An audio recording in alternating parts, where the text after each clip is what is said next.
My name is Olivia Bennett, and for most of my life I believed that sacrifice was something families remembered. I believed that when you gave everything you had to the people you loved, those people would eventually stand beside you when you needed them most. Looking back now, I realize how naive that sounds. The truth is that some people become so accustomed to receiving that they stop noticing what they're taking. What begins as appreciation slowly turns into expectation. Then expectation becomes entitlement. By the time they finally lose access to what you've been giving them, they've already convinced themselves it belonged to them all along. I didn't understand that lesson when I was younger. Unfortunately, I learned it the hard way. By the age of 31, I had spent more than a decade carrying responsibilities that should never have belonged to one person. After graduating from college and landing a stable corporate job, I became the financial foundation of my family without ever meaning to. At first it was small things. Helping with utility bills when my parents were struggling. Covering unexpected expenses during difficult months. Contributing toward repairs whenever something in the house broke down. None of it seemed unreasonable because families help each other. That's what I told myself every time another request appeared. The problem was that the requests never stopped.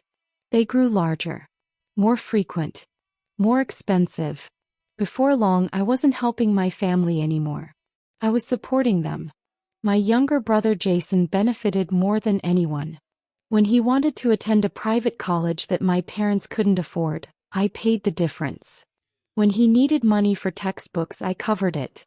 When he wanted his first car, I emptied a savings account I had spent years building because my parents insisted it would help his future.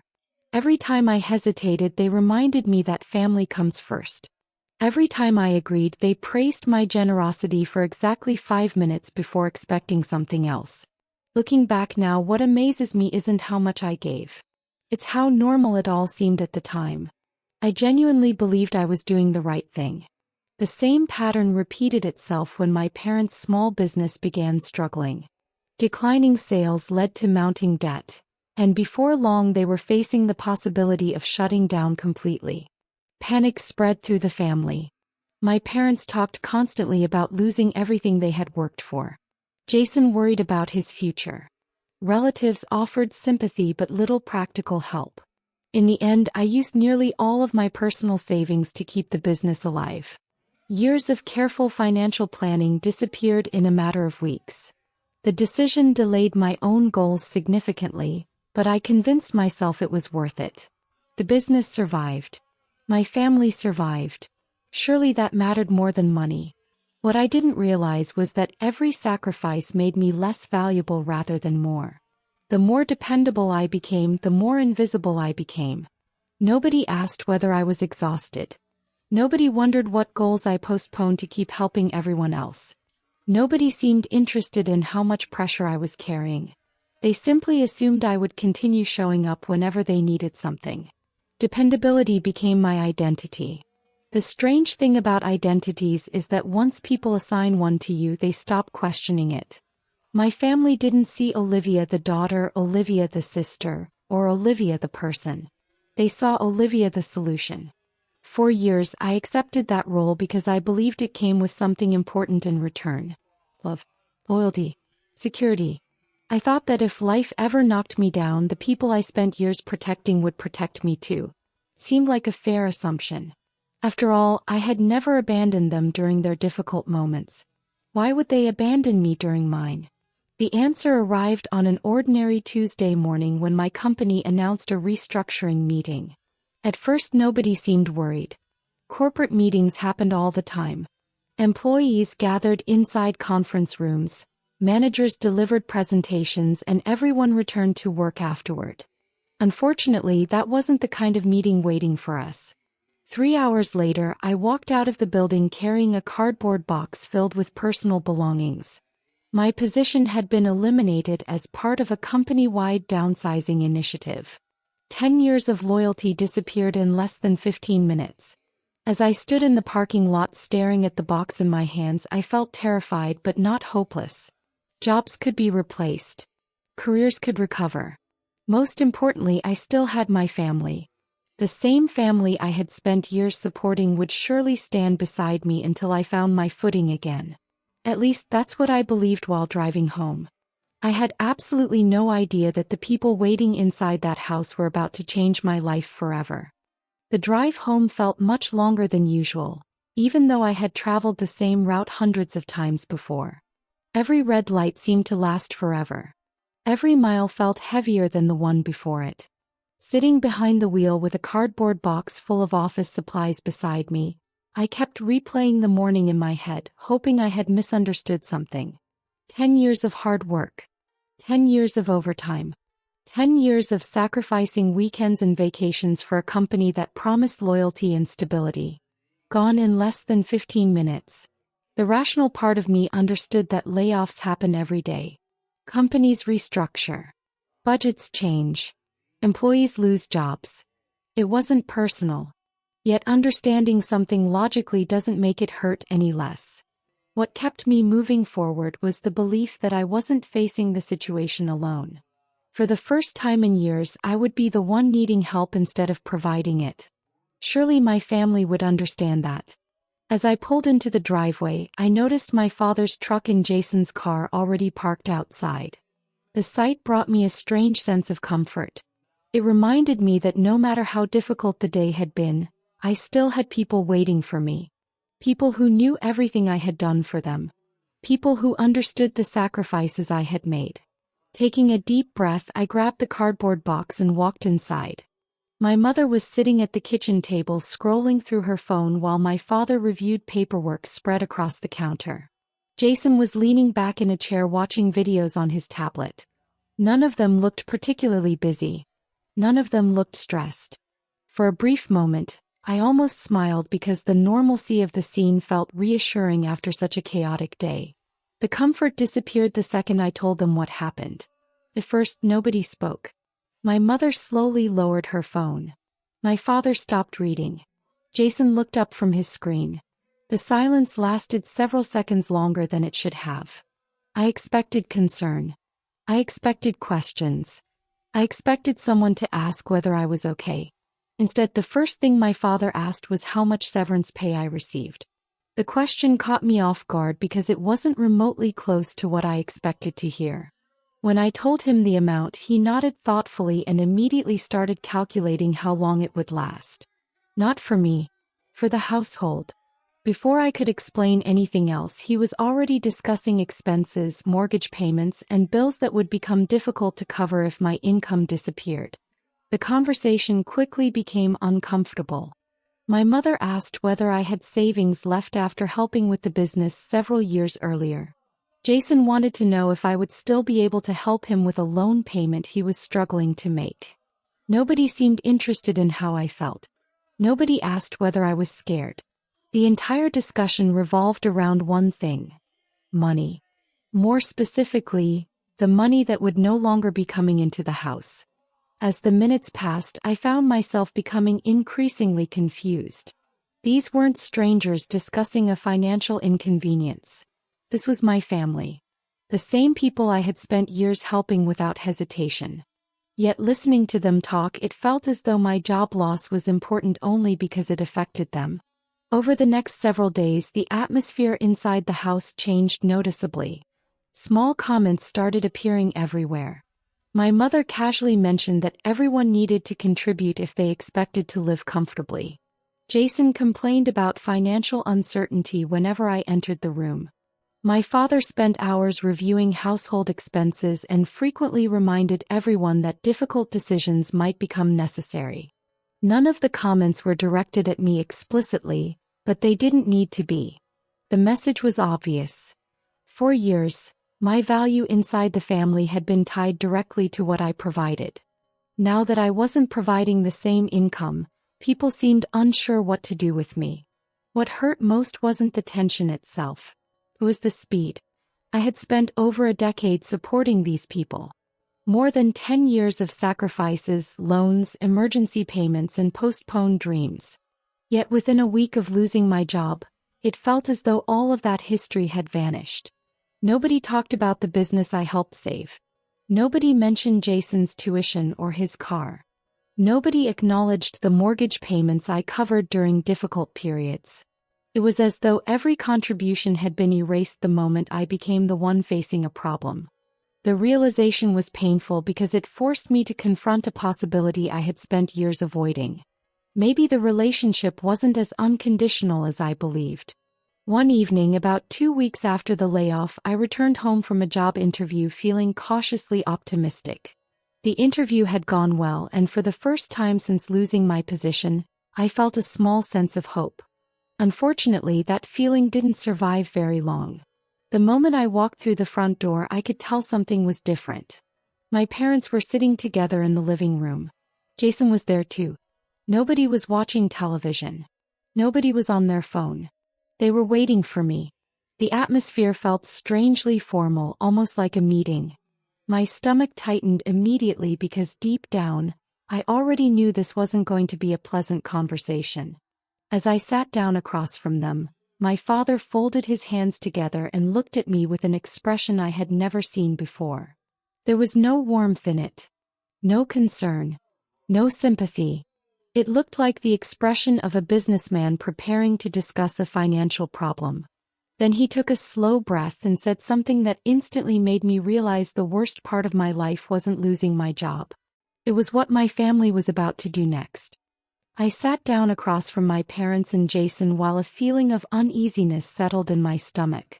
The atmosphere inside the living room felt nothing like a family conversation. Nobody looked concerned about me. Nobody looked supportive. Instead, they looked prepared. The same way people look before delivering news they've already discussed privately. My father sat in his usual chair with his hands folded together. My mother avoided eye contact entirely. Jason leaned back against the couch with an expression that looked strangely satisfied. For a brief moment, I convinced myself I was imagining things. Maybe they wanted to discuss finances. Maybe they were worried about the future. Maybe they were trying to find a way to help. Looking back now, that was the last moment I gave them the benefit of the doubt. My father cleared his throat and began speaking in the same calm tone he used whenever he thought he was being reasonable. He explained that the family had spent the last few weeks reviewing expenses and discussing the future. According to him, the situation was becoming increasingly difficult. Bills were piling up. The business was still struggling. Household costs continued rising. Everyone needed to contribute if the family was going to stay financially stable. At first, I nodded because none of that sounded unreasonable. I understood the pressure. I understood the concern. What I didn't understand was why he was talking as though I hadn't spent the last decade carrying a huge portion of those expenses myself. Then the conversation took a turn I never expected. My father looked directly at me and explained that since I was no longer contributing financially, it wasn't fair for me to continue living in the house without paying my share. The statement hit me so hard that for several seconds I genuinely thought I had misunderstood him. I reminded him that I had only been unemployed for a couple of weeks. I reminded him that I was actively searching for work and attending interviews. Most importantly, I reminded him that I had spent years helping the family survive financially. Surely nobody expected me to solve a career setback overnight. Instead of sympathy, I received silence. My mother finally spoke. Rather than defending me, she agreed with my father. According to her, adulthood meant taking responsibility for yourself. She explained that everyone faces difficult periods in life and that relying on others wasn't a long-term solution. The hypocrisy was so unbelievable that I almost laughed. For years, I had supported people sitting in that room. I paid bills when they couldn't. I covered expenses when they struggled. I sacrificed savings to rescue the family business. Yet somehow, after only a few weeks without a paycheck, I was suddenly being lectured about self-reliance. The conversation felt less like reality and more like some bizarre alternate version of my life. The worst moment came from Jason. Throughout the discussion, he had remained unusually quiet. Part of me hoped he felt uncomfortable. Part of me hoped he remembered everything I had done for him. The tuition payments. The countless times I helped him when nobody else could. Instead, he looked directly at me and shrugged. Then he said he wasn't surprised any of this was happening because he always believed I depended too much on my job. According to him, successful people find ways to stay successful. The statement was cruel enough on its own. What made it unbearable was the arrogance behind it. The same man whose education and transportation existed because of my sacrifices was now acting as though my temporary unemployment proved some personal failure. By the time the conversation ended, the decision had already been made. My father informed me that I had 1 week to move out. Not 1 month. Not enough time to recover financially. 1 week. According to him, keeping me in the house without income would place too much pressure on everyone else. The irony was almost laughable. For years I carried pressure for all of them without complaint. Now they couldn't tolerate carrying a fraction of it for me. As I sat there listening, something inside me finally broke. Not my confidence. Not my spirit. My illusion. The illusion that these people loved me the same way I loved them. That night, alone in my room, I packed a small bag and stared at the life I had spent years building for other people. What hurt wasn't losing the house. What hurt was realizing I had never really belonged there. And deep down, although I didn't know it yet, the worst mistake my family would ever make wasn't forcing me to leave. It was believing I had nothing left after they did. The week that followed felt unreal. Every morning I woke up hoping the conversation in the living room had been some kind of misunderstanding. Every morning reality reminded me that it wasn't. My parents didn't change their minds. They didn't apologize. They didn't even try to soften their decision. If anything, they became colder. My mother spent most of her time avoiding me entirely, while my father acted as though the situation had already been resolved. Jason was somehow worse than both of them. He behaved as though my departure was a necessary correction to a problem that had existed for years. Watching him walk around the house I had helped keep afloat was almost unbearable. Every room contained evidence of sacrifices I had made for people who now wanted me gone. The final day arrived faster than I expected. By then, I had managed to rent a small apartment across town using what remained of my savings. It wasn't much. A single bedroom. Outdated furniture. Thin walls. The kind of place people accept because they don't have better options. Still, it was shelter. It was a place to start over. As I carried my bags toward the front door, part of me expected someone to stop me. Not because they needed me to stay, but because surely they remembered something. Surely one of them remembered the years I spent helping this family survive. Surely one of them understood that throwing me out after a few weeks of unemployment wasn't normal. Unfortunately, nobody said anything. My father remained seated at the kitchen table reading paperwork. My mother stood near the sink pretending to be busy. Jason barely looked up from his phone. The silence hurt more than any argument could have. If they had yelled at me, at least it would have meant they cared enough to feel something. Instead, they treated my departure like an administrative task. Another problem being removed from the household. I paused at the doorway for several seconds, waiting for someone to say goodbye.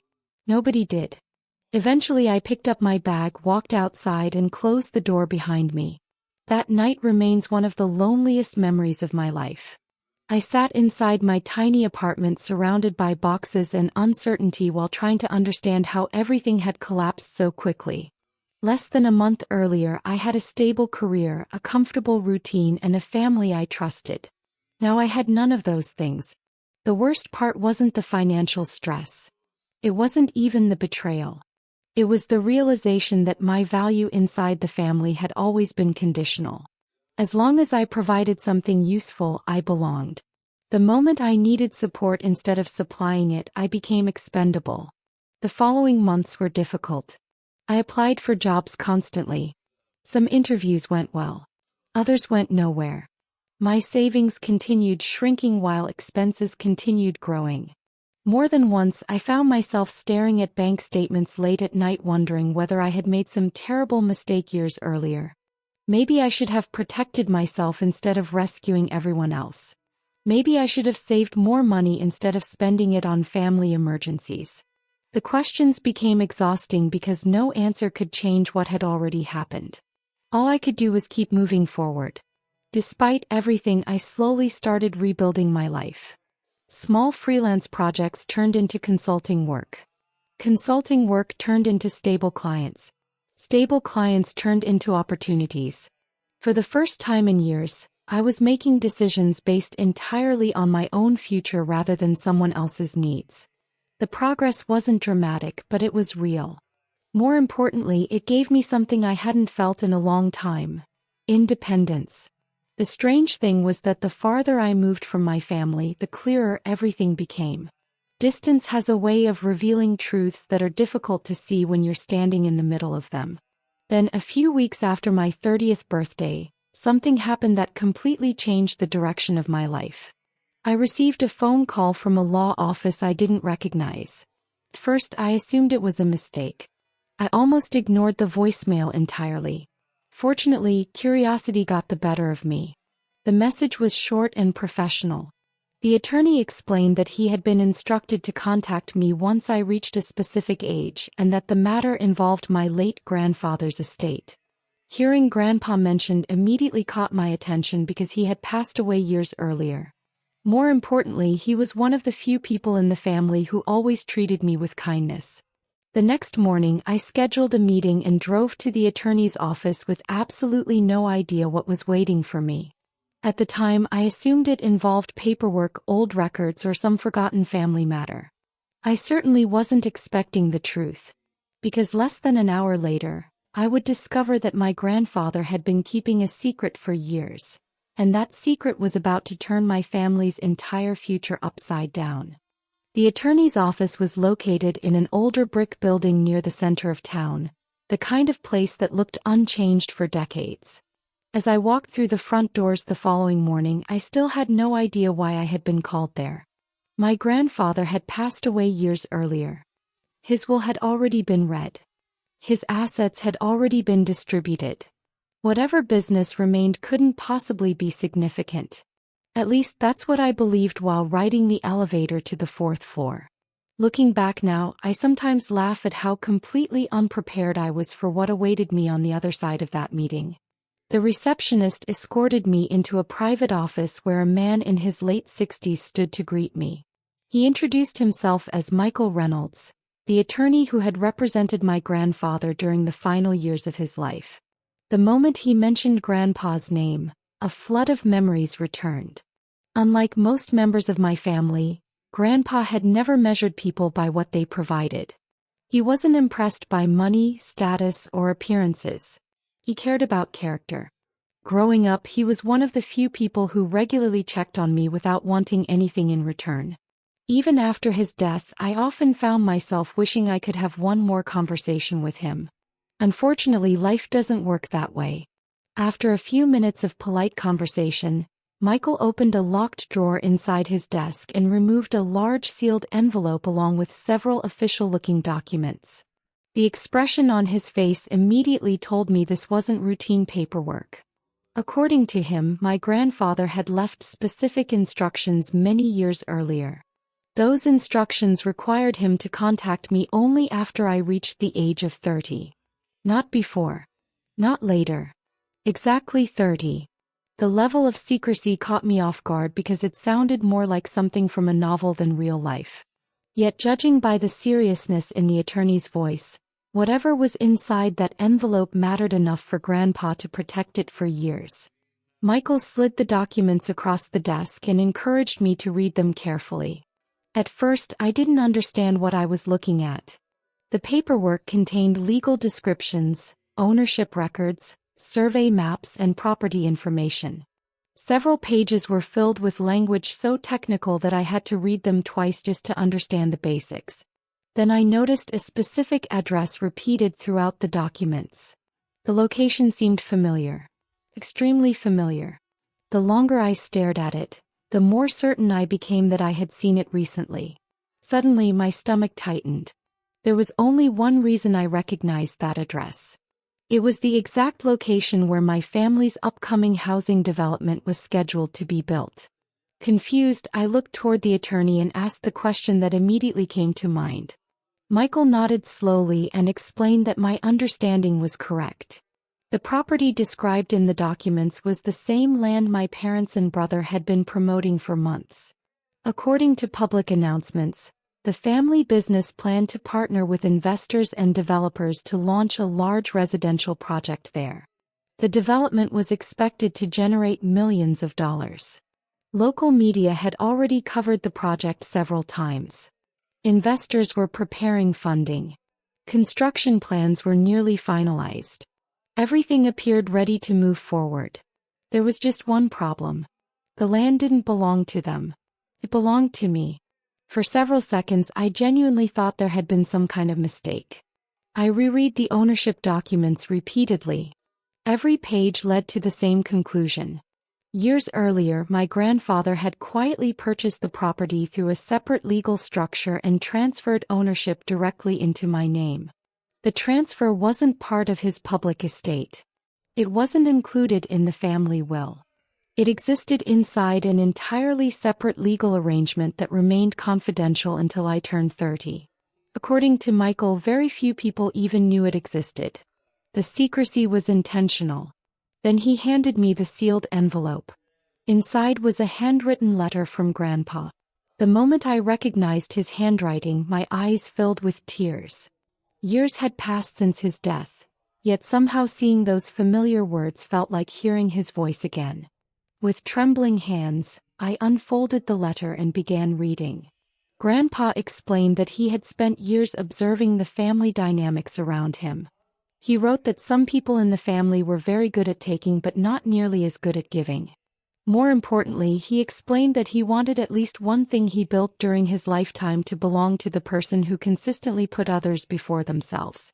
As I continued reading, one sentence immediately stood out above all the others. Olivia, you and I both know the truth. For years, you carried burdens that never should have belonged to you. This land is yours. Protect it wisely. At that moment, sitting alone in the attorney's office with my grandfather's letter in my hands, I realized something that changed my life forever. The family that abandoned me believed they were building their future on that land. They had absolutely no idea that the future they were counting on already belonged to me. I left the attorney's office that afternoon carrying documents capable of changing my entire future. Yet I told absolutely nobody about them. Not my parents. Not Jason. Not even the few friends I trusted. For several days I barely spoke about the discovery at all. Every time I looked at the ownership records, part of me still expected them to disappear or reveal some hidden mistake. The situation felt too unbelievable. Just months earlier, I had been sitting alone in a tiny apartment wondering how I would rebuild my life after losing everything. Now I owned a piece of land worth millions of dollars, and the people who had thrown me out of their lives were unknowingly building their dreams on top of it. The more I learned about the property, the more extraordinary the situation became. According to the records Michael Reynolds provided, my grandfather had acquired the land nearly a decade earlier through a private holding company. He intentionally kept ownership hidden from the family because he wanted complete control over what happened to it. Over the years, the surrounding area experienced tremendous growth. New businesses arrived. Property values increased. Developers became interested in the region. What started as a valuable piece of land eventually became one of the most desirable development locations in the county. By the time ownership transferred to me, its value had multiplied several times over. Grandpa hadn't simply left me property. He had left me an opportunity most people only dream about. What fascinated me most was how carefully he planned everything. According to the attorney, Grandpa understood exactly how the family would react if they discovered the transfer too early. Questions would be asked. Pressure would appear. Arguments would follow. By delaying the disclosure until my 30th birthday, he ensured the decision remained entirely mine. Nobody could influence him because he was gone. Nobody could manipulate the transfer because it had already happened. The longer I thought about it, the more I appreciated what he had done. For the first time in my life, I possessed something that belonged exclusively to me. No expectations attached. No conditions attached. No family members waiting to benefit from it. Meanwhile, my family's development project continued moving forward at full speed. Local newspapers published updates. Business organizations discussed the economic impact. Investors appeared increasingly enthusiastic about the proposal. Every few weeks, another article surfaced describing the project's potential. New housing communities, commercial spaces, long-term growth opportunities. Reading those reports felt surreal because nobody seemed aware of the one detail capable of stopping everything. Publicly, the project looked unstoppable. Privately, it existed on land my family didn't legally own. The contrast was almost impossible to believe. Months passed while I focused on rebuilding my own life. Consulting work expanded into larger contracts. New professional opportunities appeared. Financial stability slowly returned. For the first time in years, my future depended entirely on my own decisions instead of my family's needs. The distance between us continued growing. My parents rarely contacted me. Jason never reached out unless he wanted something. None of them seemed particularly interested in repairing the damage they caused. Ironically, the only time I heard updates about the development project came through public announcements and social media posts. Judging by everything I saw, they were convinced success was right around the corner. One afternoon, I met with Michael Reynolds again to review additional information about the property. During that meeting, he explained something that immediately caught my attention. The family development company had recently entered a critical stage of the project. Investors were committing substantial funds. Legal approvals were nearing completion. Construction preparations were accelerating. According to Michael, the timing mattered because the deeper the project progressed, the greater the consequences would become once ownership issues surfaced. The statement lingered in my mind long after the meeting ended. For the first time, I seriously considered what would happen when the truth emerged. Up until then, I had treated the situation as a strange secret. Something interesting but distant. Suddenly it felt real. My family wasn't discussing hypothetical plans anymore. They were actively building a future based on an assumption that wasn't true. Every agreement they signed, every investor they recruited, every public promise they made pushed them closer to a collision they couldn't see coming. The realization wasn't satisfying. It wasn't even exciting. Mostly it was unsettling. Despite everything they had done to me, they were still my family. Then Michael shared one final piece of information before our meeting ended. According to the latest project filings, construction preparations would officially begin within a few months. Once that happened, legal intervention would become unavoidable. Ownership verification processes would expose the truth automatically. The project could not move forward without addressing the property's actual owner. And for the first time since discovering Grandpa's secret, I realized the moment of reckoning wasn't years away. It was coming much sooner than anyone expected. The months leading up to the project's launch felt strangely quiet. On the surface, everything appeared to be going exactly the way my family wanted. Local newspapers continued publishing positive articles about the development. Investors publicly praised the project's potential. Social media accounts connected to the business regularly shared architectural renderings of future homes, community spaces, and commercial buildings. Every update seemed more ambitious than the last. Looking at those announcements from the outside, nobody would have guessed a disaster was approaching. My parents certainly didn't. Jason definitely didn't. As far as they knew, their biggest challenge was completing construction on schedule. They had absolutely no idea that the land beneath their entire project legally belonged to someone they had thrown out of their lives. I continued focusing on my own future while the situation developed in the background. My consulting business had grown significantly over the previous year. Several clients became long-term partners, and for the first time since losing my corporate job, I felt genuinely secure. The irony wasn't lost on me. The family that once treated me like a burden was struggling to build a future, while the person they abandoned was quietly building one of her own. Despite that, I didn't spend my days thinking about revenge. In fact, I spent surprisingly little time thinking about them at all. Life has a way of moving forward when you stop carrying people who never appreciated the wait. That changed on a Tuesday morning when Michael Reynolds called unexpectedly. The moment I heard his voice, I knew something important had happened. He explained that the project had officially entered the final verification stage. Before large-scale construction could begin, developers were required to complete a series of legal ownership confirmations and title reviews. Under normal circumstances, the process was routine. In this case, however, it created a problem no amount of optimism could solve. The ownership records still pointed to me. More importantly, the records were airtight. Every transfer document, every legal filing, and every supporting record confirmed the same reality. The land belonged to Olivia Bennett. According to Michael, the title review team discovered the discrepancy less than 24 hours earlier. At first, they assumed it was an administrative error. Then they reviewed additional documentation. The deeper they looked, the clearer the situation became. There was no mistake. No missing paperwork. No loophole. The project had been planned around property my family did not own. Investors who believed ownership issues had been resolved suddenly found themselves facing a legal obstacle capable of shutting down everything. The development company was notified immediately. Lawyers became involved. Meetings were scheduled. Questions began spreading through every level of the project.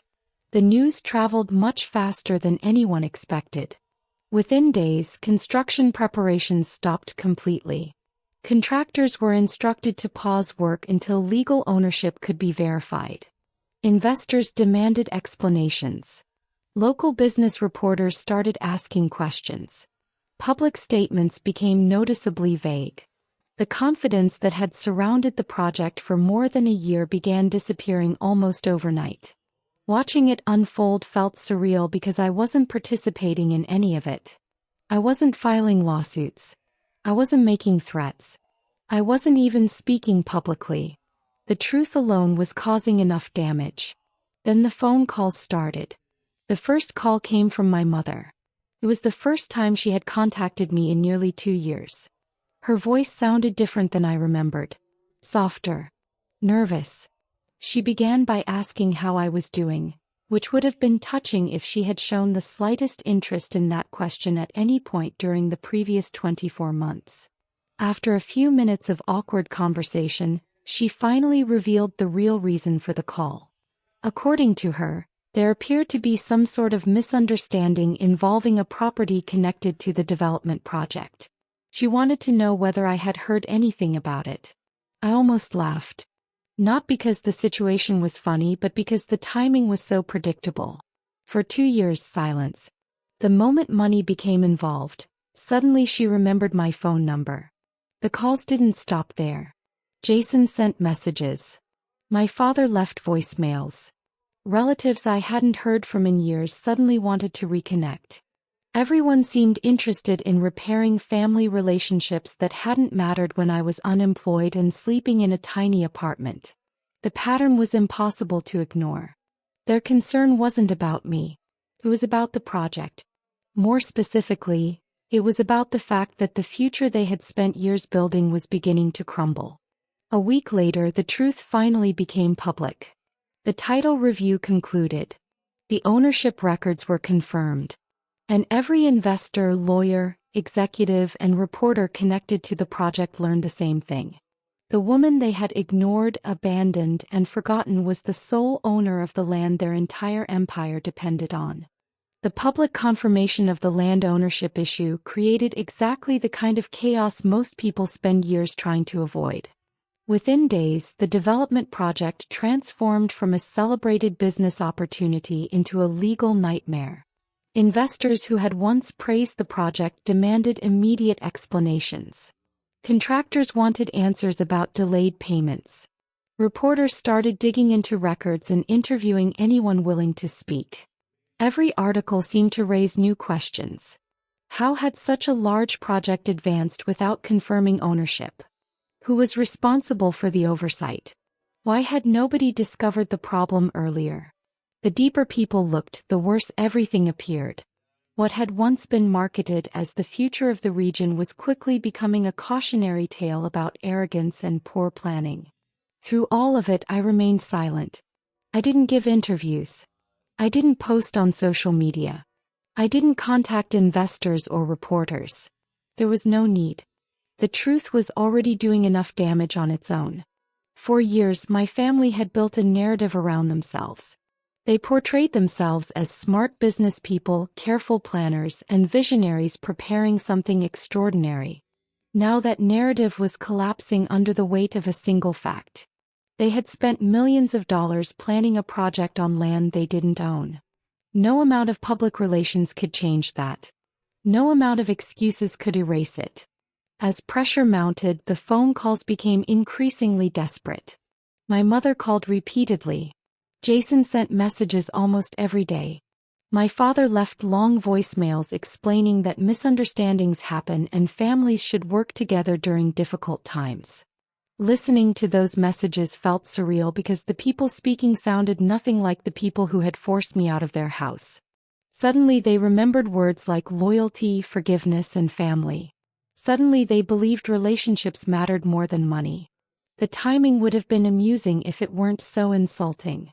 Eventually, Michael Reynolds informed me that the family wanted a formal meeting. According to him, their attorneys believed a private discussion might help resolve the situation before additional legal complications emerged. I spent several days thinking about the request. Part of me wanted to refuse immediately. Another part wanted to hear what they had to say. Not because I expected honesty. Not because I expected accountability. Mostly because I wanted to see whether they understood what they had actually done. There is a difference between regretting a mistake and regretting the consequences of a mistake. I wasn't sure which version I was about to encounter. The meeting took place inside a conference room at a downtown office building. Walking into that room felt strangely familiar. Years earlier, I had entered similar rooms carrying responsibility for other people's problems. This time was different. For the first time in my life, nobody in the room had power over me. My parents arrived first. Jason followed a few minutes later. The contrast between this meeting and the last family discussion we shared was impossible to ignore. Back then, I sat in front of them while they explained why I no longer belonged in their home. Now they sat in front of me waiting for permission to continue a project their future depended on. The conversation started exactly the way I expected. My mother apologized. My father admitted mistakes had been made. Jason claimed everyone had been under stress at the time. Each explanation sounded carefully prepared. Each apology felt strangely incomplete. Nobody seemed eager to discuss specific actions. Nobody wanted to revisit details. They wanted forgiveness without reflection. Understanding without accountability. Most importantly, they wanted access to the land. Everything else felt secondary. As I listened, memories I had spent years trying to forget began resurfacing. I remembered carrying a single bag out of the house. I remembered standing alone in the dark wondering how I would survive. I remembered the silence from people who knew exactly how much I had sacrificed for them. The contrast between those memories and the people sitting across from me was overwhelming. 2 years earlier, none of them had shown the slightest interest in my future. Now they were terrified about theirs. The longer the meeting continued, the more obvious something became. They weren't there because they finally understood my value. They were there because they finally understood the value of the land. That realization removed the last traces of uncertainty I still carried. By the time the discussion ended, I had heard every apology, every explanation, and every promise they were willing to offer. None of it changed anything. What my family didn't know was that long before they walked into that conference room, I had already made my decision. And that decision was about to destroy everything they had spent years trying to build. By the time the meeting ended, my family seemed convinced there was still room for negotiation. My mother hugged herself nervously while talking about second chances. My father kept repeating that families survive difficult periods by working together. Jason insisted that everyone says things they regret when they're under pressure. Listening to them felt like watching actors perform a script they barely understood. Every apology sounded carefully designed to reach a specific outcome. Every promise seemed connected to the project. Not once did anyone ask what those 2 years had actually been like for me. Not once did anyone ask how I survived after being thrown out. Their focus remained exactly where it had always been. The land. The project. The money. The future they were afraid of losing. As I drove home after the meeting, I found myself thinking about the night they forced me out of the house. The memory was still painfully clear. I remembered standing alone in the darkness with a single bag while trying to understand how the people I loved could discard me so easily. I remembered waiting for someone to call. Waiting for someone to check on me. Waiting for someone to ask whether I was safe. The call never came. The message had been obvious. As long as I was useful, I belonged. The moment I became inconvenient, I was expendable. Remembering that night made my decision surprisingly easy. Over the following weeks, pressure surrounding the project intensified dramatically. Investors were growing impatient. Contractors wanted answers. Legal expenses continued increasing. Every day the project remained frozen cost enormous amounts of money. According to reports circulating through local business circles, several investors were already considering withdrawal. The development company desperately needed certainty. Without ownership rights to the land, there could be no project. Without a project, there could be no profits. The situation was becoming unsustainable. My family continued reaching out. Some calls sounded desperate. Others sounded hopeful.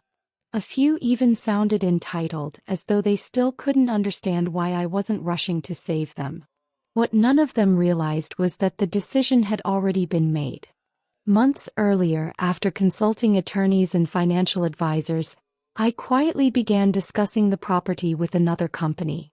Unlike my family's organization, this developer had no emotional connection to the land. They viewed it as a business opportunity and treated me with professionalism throughout the entire process. They respected ownership. They respected contracts. Most importantly, they respected me. The contrast was impossible to ignore. When the final agreement was completed, I signed it without hesitation. The land was sold. Not to my family. Not to their investors. Not to anyone connected to the original project.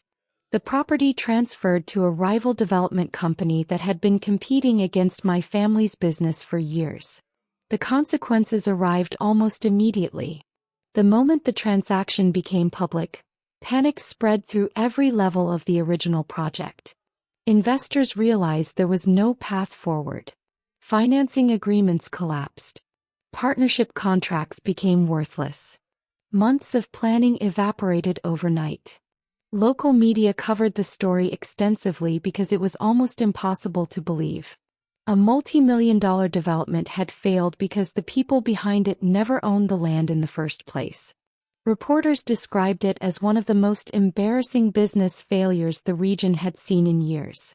For my family, the fallout was devastating. Investors demanded compensation for losses. Legal disputes multiplied. The business, already struggling under financial pressure, couldn't absorb the damage. Assets were sold. Loans came due. Partnerships ended. Within months, the company that my parents spent years trying to protect was effectively finished. Worse still, the financial obligations created by the failed project forced them into decisions they never imagined they would face. Properties were liquidated. Accounts were emptied. Eventually, even the family home was sold to cover mounting obligations. The strangest part was that I wasn't there to witness any of it. I didn't attend hearings. I didn't celebrate the collapse. I didn't drive past the old house to see what happened afterward. Revenge had never been about watching them suffer. It was about refusing to rescue people who abandoned me when I needed them most. Their downfall wasn't created by my actions alone. It was created by years of entitlement, arrogance, and assumptions. All I did was stop protecting them from the consequences. Several months after the sale, Jason contacted me one final time. Unlike previous messages, this one contained no excuses. No requests. No promises. He admitted that he spent years taking my sacrifices for granted. He admitted that he remembered the night I left and hated himself for staying silent. Reading the message gave me no satisfaction. Some truths arrived too late to change anything. The damage had already been done. By the end of the year, the project was dead, the business was gone, and the future my family spent years building had disappeared completely. The people who once treated me like I had no value finally understood what I was worth. Unfortunately for them, they learned that lesson after losing everything. Years have passed since the day my family's project collapsed, and if there's one thing I've learned, it's that karma rarely arrives the way people expect it to. Most people imagine revenge as some dramatic moment where the victim finally gets even and the people who caused the pain immediately suffer. Real life is different. Real consequences arrive slowly. They settle into people's lives day after day until eventually they become impossible to escape. Looking back now, I don't remember the headlines about the failed project. I don't remember the legal disputes or the investor meetings. What I remember most clearly is the silence. The same silence that filled my life after I lost my job eventually found its way back to the people who created it. After selling the land, my life changed faster than I ever imagined possible. The financial security the sale provided gave me opportunities one had never allowed myself to consider before. For the first time in my adult life, every decision I made was based on my own future rather than someone else's needs. I invested carefully. I expanded my consulting business. Over time, that business evolved into something much larger than I originally planned. New partnerships appeared. New opportunities followed. The confidence I lost when I was thrown out of my family home slowly returned, stronger than before. The strange thing was that success felt different when it belonged entirely to me. There was no guilt attached to it. No pressure. No expectation that I would immediately sacrifice it for someone else. Eventually, I purchased a house of my own. Not because I wanted to prove anything, but because I finally could. Walking through that front door for the first time remains one of my favorite memories. Every room represented freedom. Every wall represented independence.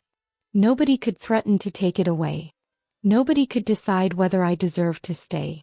For the first time in my life, I had a home that existed because of my choices rather than my sacrifices. That feeling was worth more than any amount of money. Meanwhile, my family's situation continued deteriorating. The collapse of the development project created financial damage that lasted for years. The business never recovered. Investors who once praised my parents stopped returning calls. Former partners moved on. The reputation they spent decades building disappeared surprisingly quickly. People trust success. They don't trust failure nearly as much. Eventually, the family home was sold and my parents moved into a much smaller place outside the city. Jason struggled as well. Many of the opportunities he took for granted vanished alongside the project. For the first time in his life, he had to build something without relying on someone else to rescue him. Several relatives occasionally updated me about what was happening. Most of the stories sounded remarkably similar. Regret. Reflection. Consequences.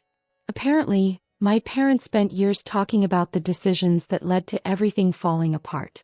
According to one relative, my father eventually admitted that losing the project wasn't the worst mistake he ever made.